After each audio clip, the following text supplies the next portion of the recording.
High ফ্রেন্ডসরা, আশা করছি তোমরা ভালো আছো। তোমাদের আশীর্বাদে আমিও ভালো আছি। আজকের সকালটা শুরু করছি। সকাল থেকে রুটি হয়ে গেছে, চা করেছি, চাও হয়ে গেছে। দাঁড়াও তোমাদের দেখাচ্ছি, তোমাদের সঙ্গে শেয়ার করছি। এটা সকাল করে আমি খাই হলো প্রথমে খেজুর আর ছাতু, লবণ একটু দেবো আর ছাতুর শরবত, এটাও করায় আর নুনটাও করায়, দুটোই করে। লবণ চিনি দিই, কিন্তু আজকে দেবো না, এটাই ছাতু দেবো। ছাতু এখানে আছে, ছাতুটা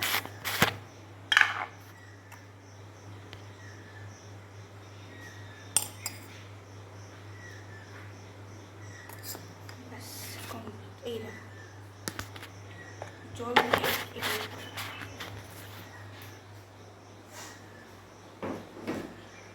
দেখো আমার খাবার, প্রথম খাবার, সকালের প্রথম খাবার এটা।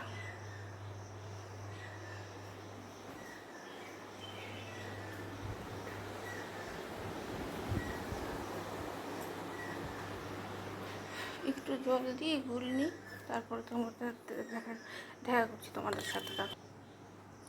দেখো জল দিলাম, এবার গুলে এবার খাবো। এটা আমার প্রথম খাবার। ছাতু খালি পেটে খুব কাজ করে, আর খালি পেটে খেজুর অনেক কাজ করে। এটা সাইনাস প্রবলেম যাদের আছে, যাদের হজমের প্রবলেম আছে, যাদের রোগ প্রতিরোধ ক্ষমতা নেই, তাদের জন্য এই ছাতু আর খেজুর খালি পেটে খুব কাজ করে।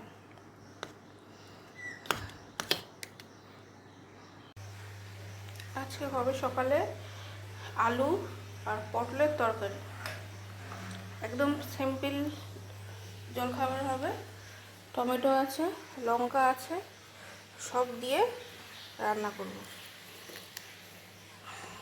এই যে দেখো টমেটো লঙ্কা, আগে এগুলো কুটে নিই, তারপরে তোমাদের সাথে আসছি, দেখা করছি। এই দেখো ফ্রেন্ডসরা, সব দিয়ে দিচ্ছি মোটামুটি, ভাজা হচ্ছে। এবার আস্তে আস্তে আলু আর ফোড়ন দিয়ে দেবো। এই দেখো হচ্ছে, আস্তে আস্তে সিদ্ধ হোক, তারপরে আস্তে আস্তে রান্না করতে হবে, রান্নাটা হয়ে যাবে।